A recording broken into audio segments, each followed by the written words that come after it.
Hello, everyone. Great afternoon. Welcome to Brewing Live, the daily community service of Decaf Coffee Republic that fills your digital cup with great stuff that matters to you because you and your life matters to us. Decaf Coffee Republic is the home of professional certified CACC life coaches and the coaching hub of Life Coach Philippines. We are located inside Pioneer Center compound along Pioneer Road, corner Brixton and United States Capitolio, Pasig City, and our operation hours is from 10 a.m. to 10 p.m. We are celebrating Kai Vegan Month as we tie the knot of partnership with Vegan Essentials Inc. So each live cast for the month of April will focus on awareness for vegan as a lifestyle of choice so that you can advance in choosing a way of life that is not only healthy but promotes love and safety for humans and animals too. Today is episode 664 and our live streaming is dubbed as Strengthening Your Blood-Brain Barrier for Mental Health. This live streaming is in partnership with Life Coach Philippines, and our intention as game changers is to brew mental fitness in your space and help nurture holistic mental health for you and the people who matters most to you. So shout out to our KAI Vegan coaching community and to my fellow kindred coaches serving in this corner of the digital space and advancing life coaching ethically and authentically with passion. Yan. So giving is a lifestyle that never goes out of style. So as you recognize the value we provide as an organization, we truly appreciate receiving your stars and your love gift through fan transfers. So just check the caption of this video for bank info and or our GCash account.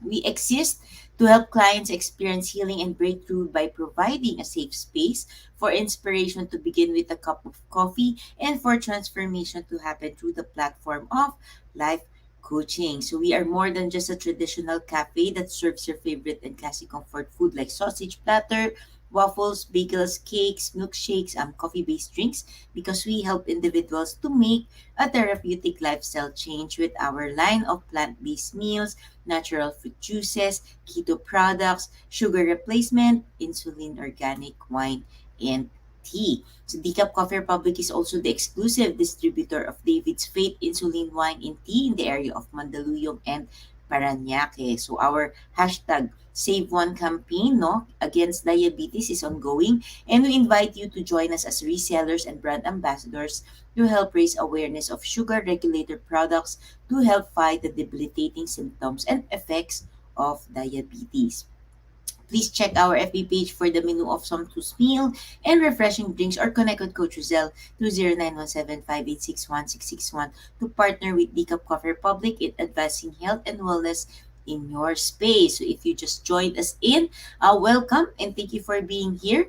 Feel free to circulate the link of this video and invite your friends to watch with you. You may also tag them in the comment below and give them some shout out, thumbs up, encouragement, motivation, and best you can just acknowledge and express gratitude. So as for me, and let me give my shout out to my fellow mental model collectors inside B Learning Society by Master Coach A. So if you are one person who desires transformation in areas of health, wealth, and relationship, then I invite you to join us inside B Learning Society as one of the mental model collectors with full access pass to monthly mental model masterclass of Master Coach A that is exclusive for B Learning Society's members only. And B Learning Society is the tent maker of B Learning Homes for mental fitness.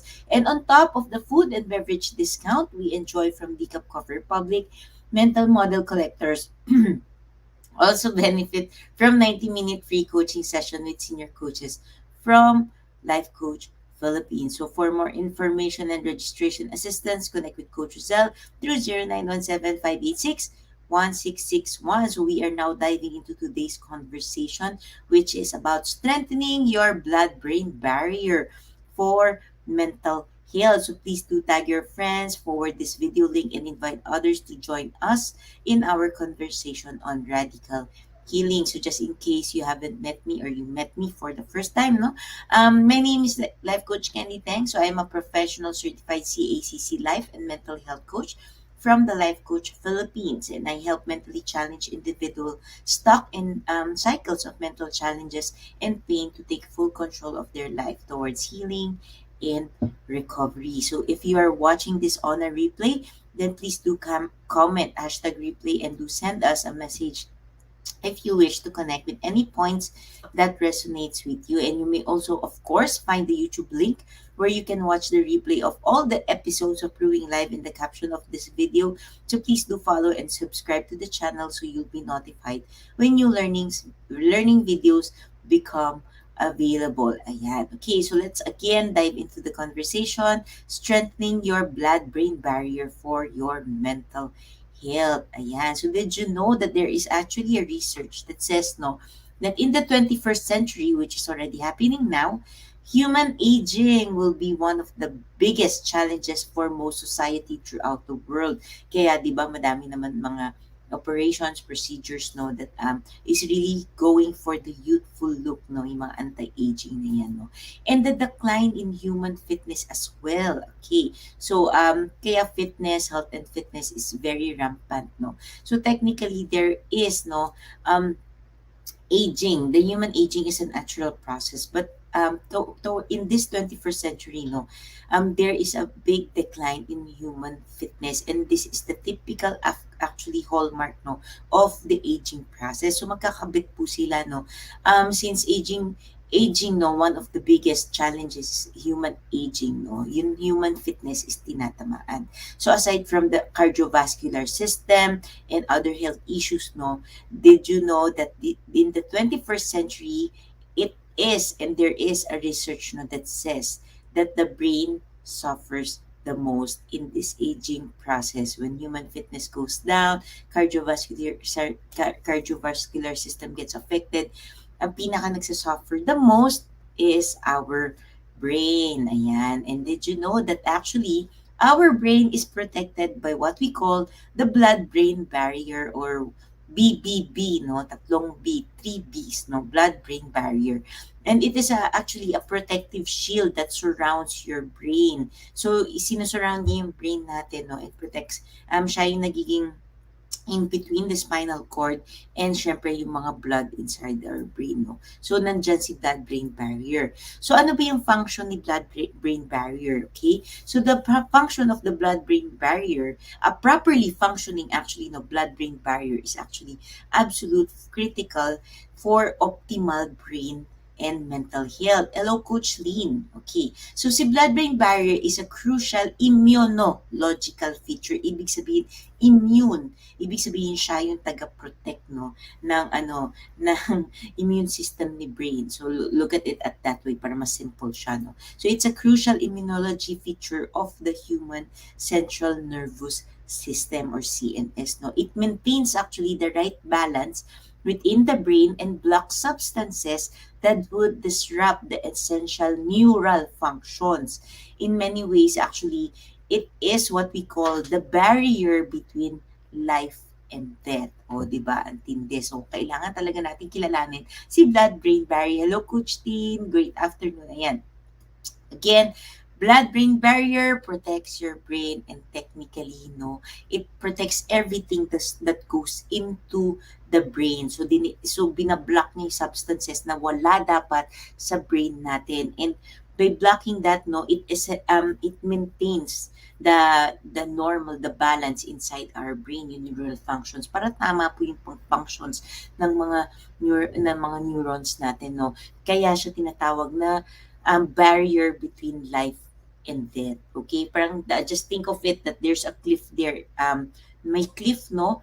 So, pag tumawid ka dun sa cliff, malamang patay ka. So, there has to be a barrier of some sort no, to protect you to go off that cliff. So, technically, ganon si blood-brain barrier. And again, the brain is protected by the blood-brain barrier which contains receptors or the gate. Ito yung mga gate, no, that allows specific and highly selected nutrients to get inside the brain.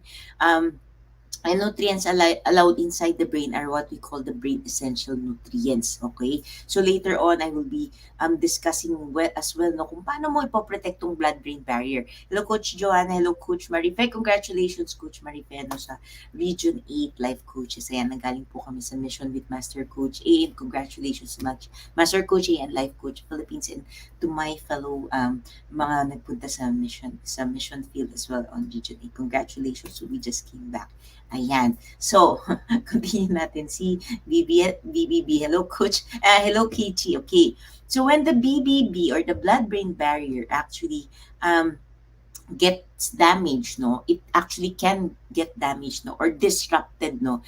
It is disrupted and damaged by many things, no, including stress, inflammation, or chemical processes, no, that it triggers, no, chemical processes that is triggered, no, yung chemical process, ibig sabihin, natitrigger siya ng disease, drugs, air pollution, or even smoking, no. So, there is actually a link, no, between gut health and the strength of BBB.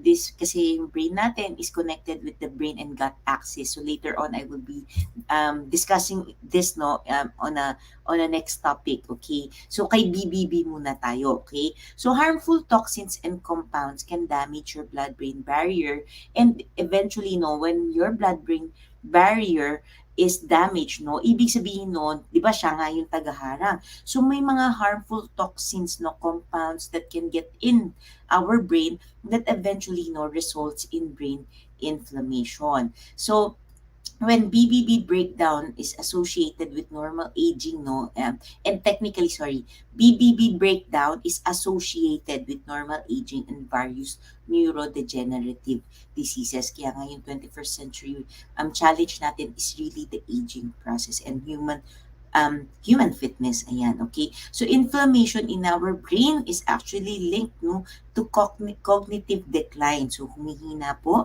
yung cognitive muscles natin, no? And, of course, neurolo,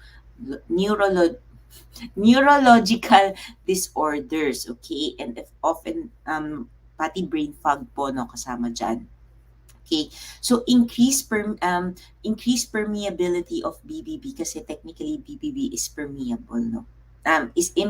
Impermeable, okay? So pag nagkakaroon po ng damage sa BBB, no, ang common factor ng disorder is actually, no, nagkakaroon ng psychiatric disorders, which includes schizophrenia, autism spectrum disorder, and other affective disorder, other mood disorder. So kasama po 'yan, 'di ba? Magkakakabit po siya, no. So yung it leads to the infiltration. The infiltration kasi nga nakakapasok yung mga toxic substance or anything that doesn't really need or doesn't have to be in the brain, no. So technically, nagkaka-neuroinflammation and oxidative stress sa brain natin. And eventually, no, pag nagkakaroon ng increased permeability sa blood-brain barrier natin, it is what we call the leaky brain. Nagli-leak. Ibig sabihin, nagli-leak. Di ba? Pag-leak, may tulo. Okay? So technically, protective sa brain, tapos nagli-leak na yan si brain natin kasi si blood-brain barrier, hindi niya na kayang protektahan or it's not in the optimal strength, no, to protect the brain. So technically, there is a leakage in the brain. Ang tawag dito ng iba is leaky brain, or in simplest sense, it's blood-brain barrier leakage, no? Which means that the brain has lost its protective means and stability. Excuse me. And the stability of brain cells is disrupted, and the environment, no, which yung mine-maintain ni blood-brain barrier and yung nerve cells niya, no, they interact and become actually ill conditioned kasi marami ng foreign interactions na nangyayari doon sa loob ng brain, no. And these mechanisms could eventually lead to dysfunction in the brain. So, ganun po ka-importante, no, si BBB or si blood-brain barrier, okay? Again, when the blood-brain barrier, yung isipin nyo na lang yung gate, no, ng bahay nyo, di ba? Pag merong infiltration or merong gustong pumasok ng bahay nyo, isipin nyo na sira or na-infiltrate yung gate nyo tapos nakapasok, no, yung mga tao na hindi dapat na nandun sa bahay nyo. You just imagine, di ba, yung disruption that it will cause, magkakagulo. So, ganun din po yung function ni blood-brain barrier.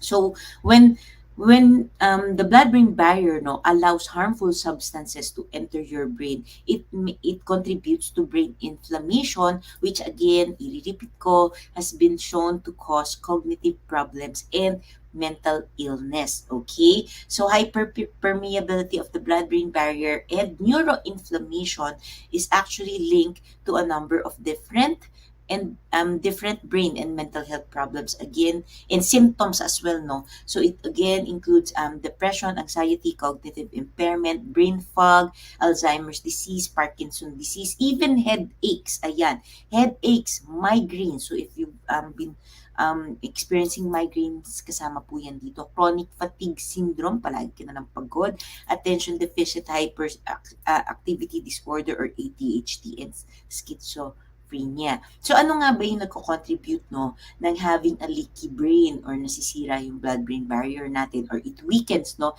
the blood-brain barrier. So technically no, systemic inflammation, ibig sabihin pag palagi no may inflammation dito sa system mo, sa organ mo, eventually it gets to the brain, kaya systemic, ibig sabihin nandiyan na yan palagi no. It has become a part of your system no. Systemic inflammation, oxidative stress, which tinuturo dito ni Master Coach no, if you have autoimmune disease, and if you have chronic psychological stress. Ayan, kasama po yan. Ang infections, head trauma, ito po yung magandang i-concentrate. Poor diet and food additives. Ayan, so malaki po siya disrupt o makasira ng blood-brain barrier natin, no? Intestinal permeability, ibig sabihin nagkakaroon ka ng leaky gut. So later on, I will be diving into that, no? Alcohol consumption, excess alcohol consumption, tapos environmental toxins and heavy metals, pag expose ka palagi sa environmental toxins, ayan, kasama po yan.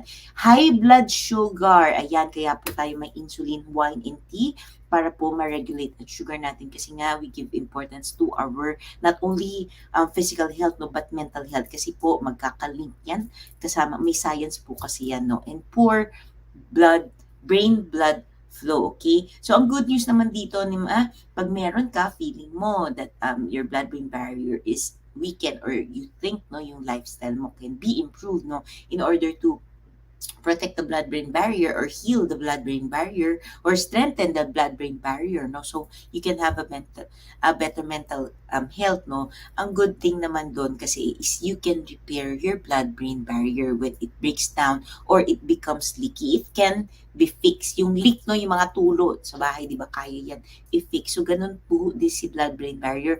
We can fix it, we can repair it, and we can do things, no, that helps it to heal, okay? So I will be sharing, of course, something that you can do to heal and strengthen, no? Kasi pag nag-heal yan, eventually, if it heals, no, you want to maintain that lifestyle that heals your gut para mas strengthen yung gut mo, no? Di pwedeng pagtapos mag-heal ng gut, tuloy ng brain, hindi pwede pagtapos mag-heal ng brain natin, ng blood-brain barrier natin, is you go back to a lifestyle that contributed to the breakdown or the leaky brain in the first place. You have to technically maintain it to strengthen the blood-brain barrier in order to protect no your mental health. So, ang pinakauna po niyan is you want to be able to heal your gut. Okay, because increasing good bacteria within our gut no can have a positive effect with the blood-brain barrier kasi again there is the brain and gut connection or the brain gut axis, no. So again later on I will dive into that sa next topics, no. So again there is a clear connection between your brain and your digestive system. Hello Coach Nerds, kaya importante po talaga dito yung mga kinakain natin. That's why here in the Coffee Republic we are promoting veganism because it's a lifestyle that can help your mental health. That's why the reason as well, no, I shifted. I'm going to vegan, no. Eventually I'm praying to get there, but right now nasa semi-vegetarian ako, no. Flexitarian ako, okay. When you switch to plant-based food, we all know that yung plant-based food no has so many phytochemicals, madami po yan nutrients no that is healing because Mother Earth is actually the best and natural healers no of our body. So pag kinokonsume po natin yan, we technically help heal no our digestive system, yung gut natin, buong or other organs natin. It get rid of it gets rid of inflammation, and of course it protects eventually, the mental health. Okay, so whatever happens in your gut actually directly impacts your brain function. So gut bacteria directly affects the health of our blood-brain barrier, and by manipulating your gut bacteria, and increasing the amount of good bacteria in your digestive system, you can help improve the integrity, yung strength ng blood-brain barrier, and eventually heal your leaky brain. Ayan. So a typical plant-based diet or a vegetarian diet no includes and everything no derived from plants, no, so include this in people who adhere no to, like me, no, semi-vegetarian diet, mostly consume really plant-based food with small portion of meat, poultry, dairy, and seafood, no. And ito po yung iba-ibang klase ng plant-based diet that you can go into. Ayan, pescatarian, I think si Coach Marife, if I'm not mistaken, no, Coach Marife is a pescatarian, no. So the pescatarians consume fish and seafood and avoid beef and poultry, and they also go for plant-based, no, food. And again, meron naman people who follow lacto-ovo vegetarian diet, so technically they are vegetarian, talagang plants po siya, but they consume eggs and dairy. And next is the vegan. So si vegan po do not consume any animal based or any byproducts of animals. Okay, so plant-based diets are actually gaining popularity because not only of the health environmental benefits, but for me, no, it is a way of actually taking care of your mental health. Kasi nga, if you know of the gut-brain axis, know that there is a direct connection between your gut and your brain, then you will know that what you eat matters to your brain, as in it directly impacts your brain. So in my case, no, that I'm being in a plant-based meal program with Teacup Coffee Republic, kasi nakasubscribe po ako sa customized plant-based meal nila. When I eat something outside of plant-based meal, I can really, really feel, no, how it affects my brain. Kaya eventually, yung hope ko talaga mag-switch ako into a full vegan diet, no. So technically, it becomes foggy, yung brain functioning literally, no, nagkakaroon ng mga lagging or loading moments. But pag naka-full na plant-based ako, talagang wala akong ibang kinakain, no.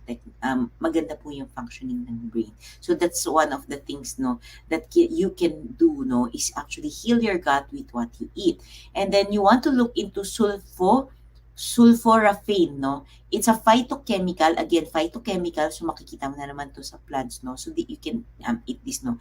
So you can find this in vegetables such as broccoli, Brussels sprouts, or cabbages, no. So bakit? Bakit siya, no? Because it has a potential antioxidant and anti-inflammatory actions. Again, remember, pag si blood-brain barrier mo, you have a leaky BBB or leaky brain, no?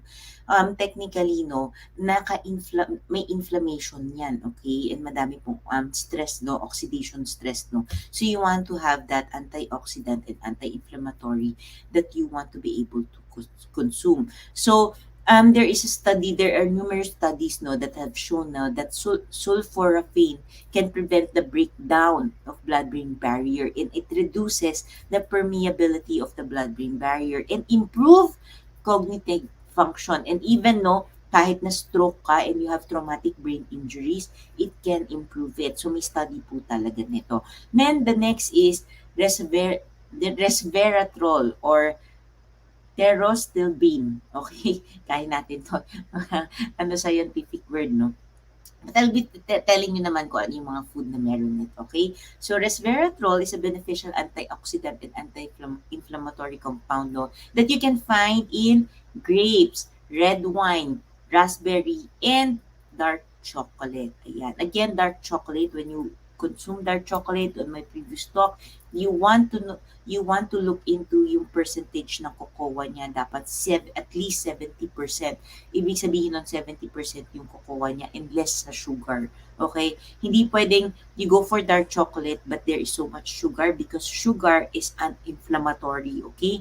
Naturally, sugar acts as an inflammatory. Okay? So if you want to protect your brain, less sugar or no sugar is better. And if you want to go for like, if you're looking for a chocolate, no, na you want na dark chocolate or may like milk chocolate but doesn't have any sugar on it, you can connect with Coach Giselle kasi meron po sa ano decaf, no, ng chocolate na ganyan. It has may chocolate po na walang sugar. Um, Maka-substitute sugar din po siya. And you can also go for Citadels, no? Yung Citadels is ano, sugar replacement syrup yan. Pag gusto niyo po ng mga taste without the sugar or inflammatory effect. Okay, back to resveratrol. Okay, again, it can be found in grapes, red wine, raspberries, dark chocolate, and it is known to help prevent the development of neurodegenerative diseases, no? And because kasi si resveratrol, no, it increases the BDNF and support the mitochondria in our neuron, no, sa CNS natin. Okay? So, it protects and supports your blood-brain barrier. Okay? So, there is actually a recent study, no, that researchers gave resveratrol to Alzheimer patients, no, and it actually restored the integrity of blood-brain barrier. So because of this, no, there was a reduction again in brain inflammation, which slowed down cognitive decline in the patient. So technically, ganun po siya ka-effective. And ano pa po yung nagagawa ng resveratrol? Then it significantly again reduces the breakage, damage, and dysfunction of the blood-brain barrier. It defends and protects the blood-brain barrier. It improves and maintains the overall integrity of the blood-brain barrier.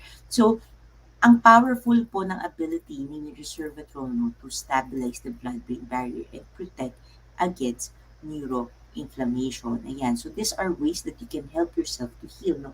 Kain ka ng grapes. Okay? Kain ka ng grapes, kain ka ng plant-based really no plant-based food because they have phytochemicals that helps reduce inflammation. So, yun siya, no? And of course, you want to be able to um, go for omega-3 fatty acids. So these are brain essential nutrients, okay? So omega-3 fatty acids is essential fats, no, that your body cannot produce in itself. That's why you have to consume it, okay? So you need to get them on your diet, no, kinakain mo, or supplements as they are, again, absolutely necessary for normal functioning of your brain and nervous system because omega-3 fatty acids, no, supports again the mitochondria, BDNF, and helps you overcome addiction and withdrawal. Ayan. So if you have problems with addiction and withdrawal, omega-3 helps. Okay, helps. But then again, since this is addiction and withdrawal already, no, and you're already in the process na talagang meron ng mental health issue, again, work with a mental health professional, okay? Hindi lang pwede puro omega-3 fatty acids, okay? So may disclaimer po tayo doon, okay? So omega-3 fatty acids reduces damage again to the blood-brain barrier even after stroke, okay? So kahit may stroke ka, especially if nag-stroke ka, whether it's mild or severe, it is very important for you to consume omega-3. And then it limits the blood-brain barrier disruption, okay? It benefits people with multiple sclerosis, no, by indirectly reducing disruption in the blood-brain barrier, no, okay? So the best technically source of omega-3 is wild fish, no? It's actually the best source. Ako, I love salmon. Okay. But unfortunately, no, most people don't consume enough omega-3 fatty acids throughout their diet. So you can go for it for supplements or a great source of omega-3 fatty acids, nuts, no? You can look into and Google into nuts. Yung nuts po, meron po talaga siyang omega-3 fatty acids. So, if you're like you're vegetarian, you're vegan, no, you can go for nuts. And if not, you want to go for supplements, you can go for supplements kasi meron na pong omega-3 fatty acids that is for vegetarian or vegan friendly na po siya, no. Okay, next is berberine. Okay, so berberine is an alkaloid extracted from various plants. Again, pag naririnig nyo, puro plants po siya, puro plant-based po siya, no. Again, bakit siya ini-introduce? Because berberine has an anti-inflammatory, neuroprotective, and antidepressant effects, and it improves as well the intestinal health and lowers cholesterol. And several studies have shown that it can decrease the permeability of the blood-brain barrier and reduce brain damage, no, even after traumatic brain injury, and it suppresses inflammation. Okay, so yeah, you want berberine is actually a plant. Plant po to, ito no, if you Google it. It's a plant. So again, if you want to go in on it, no, you want to go you can go for supplements as well. Then next is curcumin. Okay, curcumin. Curcumin is the most heavily researched compound, no, within turmeric. Kaya po sa Decaf Coffee Republic meron po kami lemon turmeric drink. Okay, it's precisely because of this. Okay, again, in the Cup Coffee Republic, we really give value to your mental health, not just your physical health. Okay? So, si curcumin is ano, yan yung nagigive ng it is the spice actually that gives curry, its yellow color. So, yung mga may curcumin, technically sila yung mas yellowish in its natural form, no? Pag niluto mo, ayan, di ba? Kaya yung turmeric yellow din siya, no?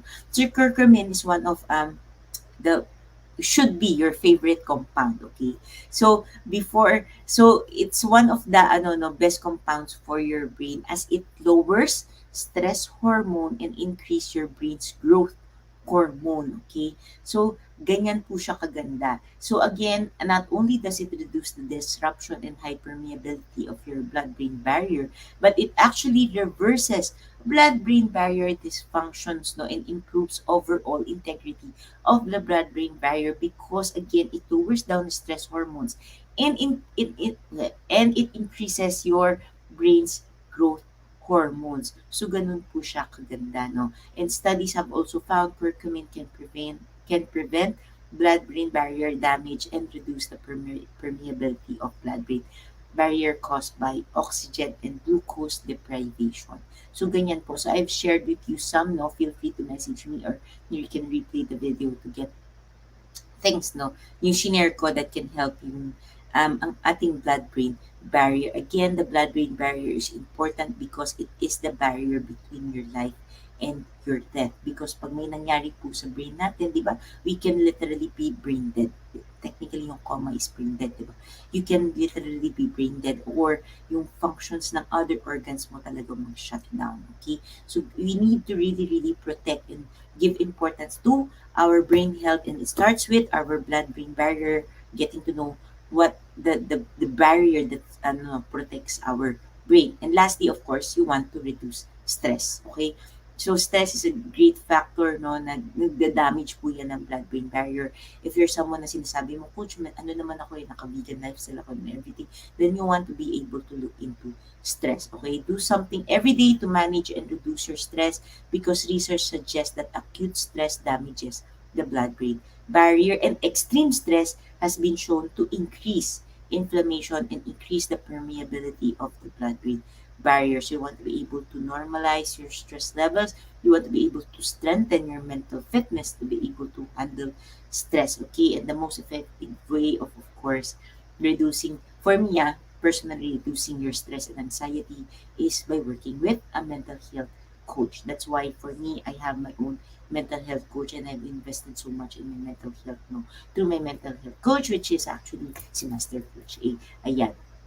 So that's it. Those are ways. These are this session is for you getting to know your blood-brain barrier and ways to strengthen your blood-brain barrier so you can work on your mental fitness and have a great mental health. So thank you for joining me today and of course supporting the advancement of mental fitness. So I would like to invite you to join us on floor for our face-to-face and community events. So every Mondays we have Nurturing Mondays with Coach Tin, no? It's walk along with Coach Tin, and every Tuesdays it's all about habits. Improve Tuesdays with Master Coach Jasmine.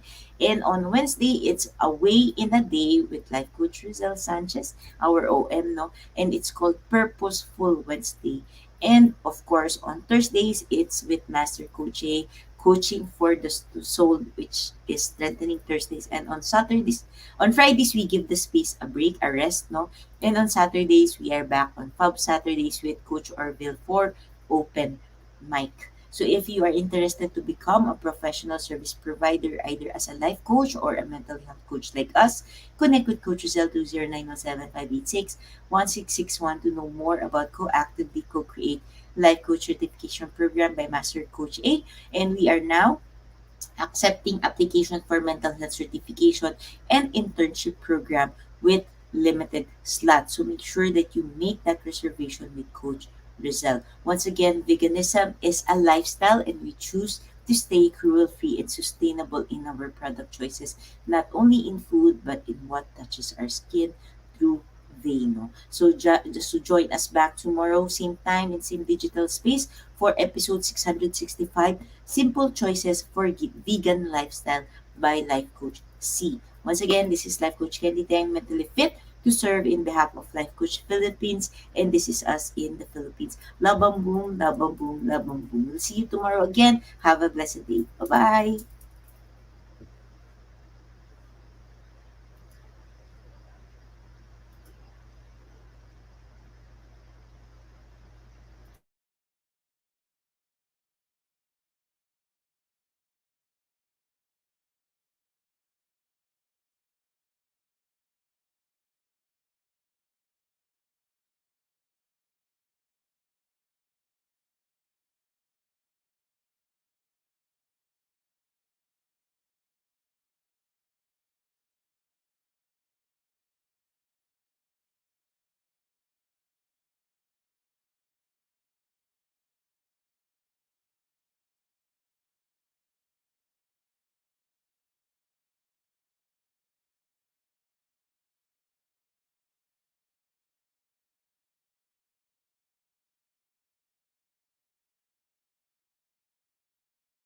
As a business owner, are you overwhelmed by the need to post beautiful, engaging content every single day? Are you left wondering what to write? Tired of scrolling through stock photos that all start to look the same? Confused by complicated graphic design programs? Rise Up Creatives is here to help. Each month, we give you everything you need to create 31 days of social media content in just 5 minutes a day. Customizable captions, curated lifestyle photos, a drag-and-drop graphic design tool, and the ability to post directly to your social media accounts. No one else empowers you with these 4 resources all in one place. Each month, we help you plan your social media calendar by providing you with 31 image themes and customizable captions so you can quickly and easily create engaging content and grow your following. Simply select the image that works best for your feed or story. Then, copy the caption and customize it to fit your audience. 5 minutes a day. It's that quick. Plus, you'll absolutely love our drag-and-drop graphic design tool. Start from scratch or choose one of our beautiful templates to fit your unique brand. When you're ready to export your design, you can download, email, or post directly to your social media accounts. Here's the truth. Our world needs what you have to offer. Don't let technology or procrastination hold you back. Rise Up Creatives is more than an online resource. We're a community helping you overcome your biggest barriers to reach your greatest goals. We're here to help you rise up and be creative.